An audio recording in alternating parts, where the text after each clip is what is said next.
আজকে আমি একটা নতুন রেসিপি নিয়ে চলে এসেছি। সেটা হলো এগুলো মুসুরির বড়ি, দেখতেই পাচ্ছেন লাল লাল। আর এদিকে পেঁয়াজ আর মাঝারি সাইজের দুটো ঝিঙে কেটে নিয়েছি। ঝিঙে পেঁয়াজ দিয়ে আর মুসুরির বড়ি দিয়ে পোস্ত বানাবো। দেখুন আপনারা কিভাবে বানাতে থাকছি। প্রথমে কড়াইয়ে তেল দিয়ে নিয়েছি, বড়িগুলো ভাজতে থাকবো।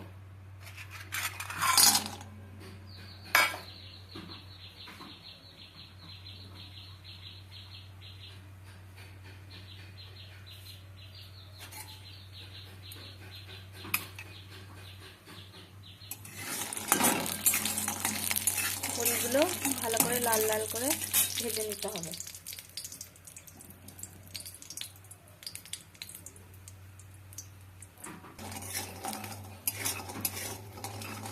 গ্যাসটা মিডিয়ামে দিয়ে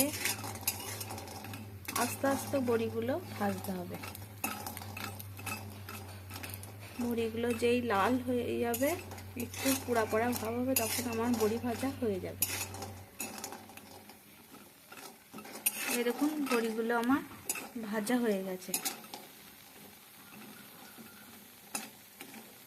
এবার কড়াই থেকে উঠিয়ে নেব।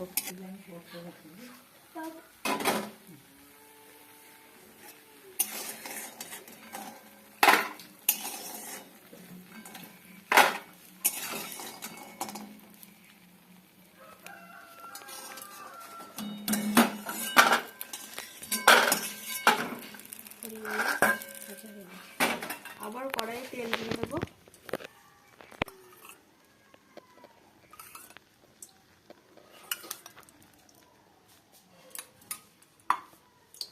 তেল হয়ে গেছে, দিয়ে রাখা ঝিঙে আর পেঁয়াজ একসাথে তেলের মধ্যে দিয়ে দিচ্ছি।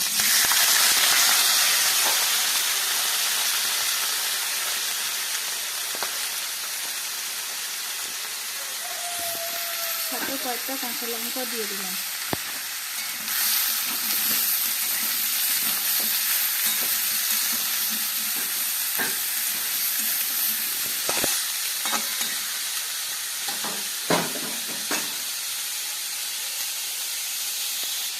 এক চামচ লবণ দিলাম।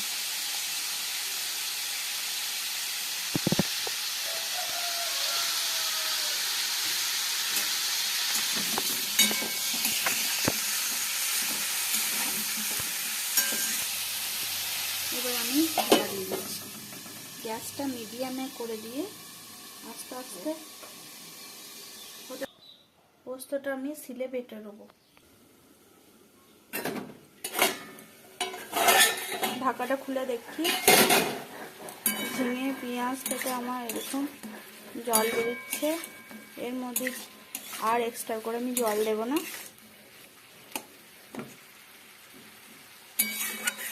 ঝিঙেটা এটি ভাজা এবং সিদ্ধ দুটোই হয়ে যাবে।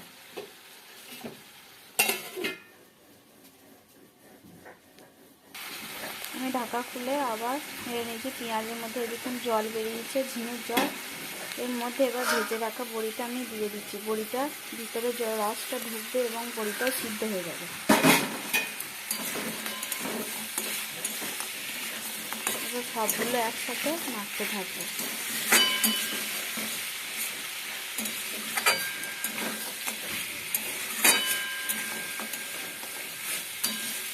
খুব সহজ রান্না এবং খুব হাতে কম সময় থাকলে এই রেসিপিটা বানিয়ে আপনারা খেতে পারবেন।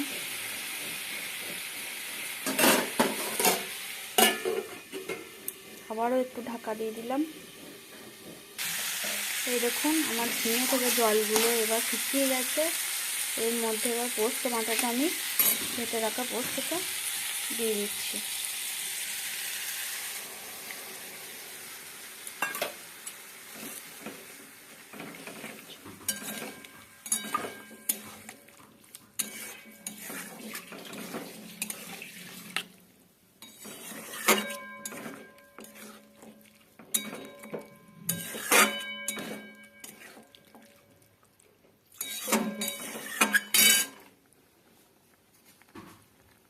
বাটিটা ধুয়ে আরেকটু এক্সট্রা আমি দিয়ে দিলাম।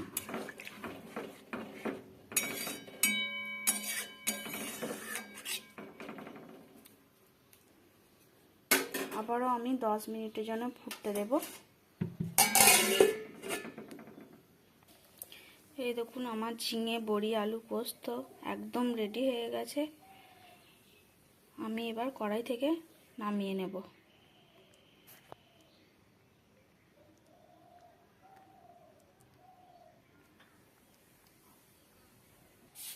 আমি কড়াই থেকে নামিয়ে দিয়েছি। দেখুন আমার রেসিপিটা কেমন হয়েছে। আপনাদের যদি ভালো লেগে থাকে অবশ্যই আমাকে লাইক, কমেন্ট আর সাবস্ক্রাইব করতে যেন ভুলবেন।